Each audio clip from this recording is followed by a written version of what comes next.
Welcome back to me TV. నేను మీ స్వాతి. 60% పూర్తయిన medical కాలేజీని చూడండి ప్రజలు అంటున్న గణేష్. అనకాపల్లి జిల్లా నర్సీపట్నంలో నిర్మాణంలో ఉన్న మెడికల్ కాలేజీను జిల్లా వైసీపీ నాయకులు నర్సీపట్నం మాజీ ఎమ్మెల్యే పెట్ల ఉమాశంకర్ గణేష్ ఆధ్వర్యంలో సందర్శించారు. ఇప్పటికే 60% పనులు పూర్తయిన మెడికల్ కాలేజీ కూటమి నాయకుల కంటికి కనిపించకపోవడం విచిత్రంగా ఉందని, తమ స్వార్థ ప్రయోజనాల కోసం పేదలకు అందవలసిన విద్య, వైద్యంపై కక్షగట్టి పెత్తందారులకు అప్పజెప్పుతుందని దుయ్యబట్టారు.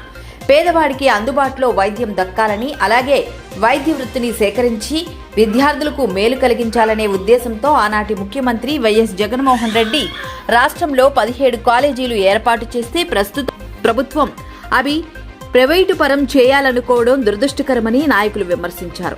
మెడికల్ కాలేజీ సందర్శనకు వస్తున్న వైసీపీ నాయకులను పోలీసులు అడుగడుగున ఆటంకాలు సృష్టిస్తూ భారీ కాళ్లతో అడ్డుకున్నారు. అయితే కూటమి కుయుక్తులను ముందుగానే తెలుసుకుని వైసీపీ నాయకులు మెడికల్ కాలేజీకు అనేక మార్గాల ద్వారా చేరుకుని ఈ కార్యక్రమాన్ని జయప్రదం చేశారని అన్నారు. ఈ కార్యక్రమంలో వైసీపీ శ్రేణులు, కార్యకర్తలు, నాయకులు తదితరులు పాల్గొన్నారు. ఈరోజు వైఎస్ఆర్ కాంగ్రెస్ పార్టీ రాష్ట్ర అధ్యక్షులు మాజీ ముఖ్యమంత్రి గారు వైఎస్ జగన్మోహన్ గారు పిలుపు మేరకు చలో మెడికల్ కాలేజ్ అనే కార్యక్రమానికి శ్రీకారం చూడడం జరిగింది. అందులో భాగంగా ఈ రోజు నర్సీపట్నంలో ఉన్న మాకర్పాలెంలో ఉన్న మెడికల్ కాలేజీకి వైఎస్ఆర్ కాంగ్రెస్ పార్టీ ఆధ్వర్యంలో సందర్శించడం జరిగింది.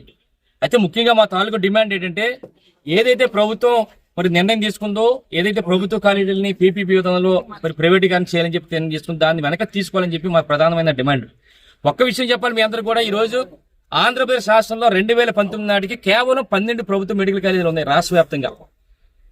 జగనన్న ప్రభుత్వం వచ్చిన తర్వాత 17 మెడికల్ కాలేజీలు శాంక్షన్ చేయడం జరిగింది. ఆ 17లో కూడా 7 కంప్లీట్ అయినాయి, ఒక 10 ఉన్నాయి. ఆ 10లోనే నర్సీపట్నం కూడా ఉంది. మొన్ననే చెప్పారు ఎవరు మన చంద్రబాబు గారి తాలూకా కేబినెట్ సమావేశంలో, ఏదైతే 17 కాలేజీలు అప్పుడు జగనన్న ప్రభుత్వంలో చేశారో అందులో 7 శాంక్షన్ అయినాయి, ఉన్న 10 కూడా ప్రైవేటీకరణ చేయాలి, పీపీ పద్ధతులు చేయాలని చెప్పి ఒక నిర్ణయం తీసుకున్నారు కేబినెట్ లో. మా తాలూకు ఉద్దేశం కూడా చెప్తున్నాను, ఈ రోజు జగనన్న వచ్చిన తర్వాత ఈ 17 కాలేజీలో మా నర్సీపట్నం కూడా నిజంగా మాకు గర్వకారణం భావిస్తుంది. ఎందుకంటే ఈ రోజు మా ప్రాంతంలో ఒక నర్సీపట్నం ఎదురుగా కాకుండా వేలాది మంది ఇక్కడ చింతపల్లి నుంచి కానీ, కొయ్యూరు కానీ, జీకే వీధి మండలాల నుంచి, అలాగే ముఖ్యంగా రోలుగొండ మండలం, కోటవర్ల మండలం, చుట్టుపక్కల ఉన్న 5-6 నియోజకవర్గాల నుంచి కూడా ప్రజలందరూ కూడా, పేద ప్రజలందరూ కూడా కేజీఎస్కి వెళ్లే పరిస్థితి. అందుకని ఇక్కడ ఇది రావడం వల్ల ఏంటంటే అందరికీ కూడా ఫ్రీగా వైద్యం, ఎవరైతే పేదలు ఉన్నారో, ఎవరైతే మధ్యతరగతి ఉన్నారో వాళ్ళందరూ కూడా ఫ్రీ వైద్యం ఇచ్చే కార్యక్రమం చేస్తున్నారు. ఇప్పుడు ఈ పీపీపీ విధానం ఇవ్వడం వల్ల ఏంటంటే అది ప్రైవేటీకరణ చేస్తున్నారు. ఇప్పుడు చాలా మంది అంటున్నారు పీపీపీ విధానం అంటే ఏంటంటే ప్రభుత్వానికి ప్రైవేట్కి ఒక అనుసంధానంతో కార్యక్రమం చేయడం.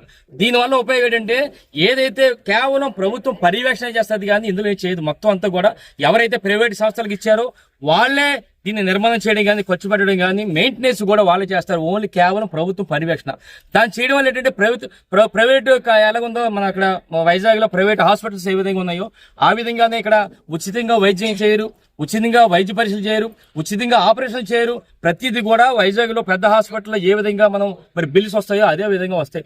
అదే ప్రభుత్వ పరంగానే ఏదైతే జగనన్న ప్రభుత్వంలో ఇచ్చారో మెడికల్ కాలేజ్ అదే విధంగా కొనసాగితే ప్రతి ఒక్కరు కూడా ఈ ప్రాంతంలో కొన్ని వేల మందికి కూడా ఫ్రీగా వైద్యం దొరుకుతుంది, ఫ్రీగా వైద్య పరీక్షలు చేస్తారు, ఫ్రీగా అన్ని కూడా ఆపరేషన్లు కూడా చేస్తారు. కనుక దీని డిమాండ్ ఏంటంటే కంపల్సరీగా ఎట్టి పరిస్థితుల్లో కూడా జగనన్న ప్రభుత్వంలో తీసుకున్న నిర్ణయం ఇది.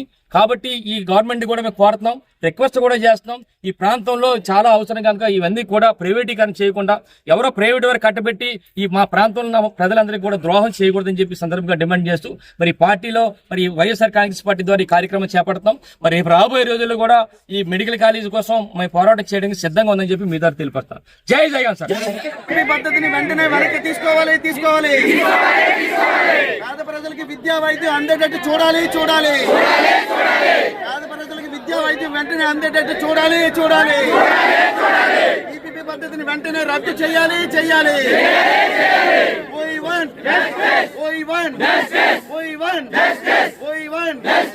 జగన్మోహన్ రెడ్డి గారి నాయకత్వం.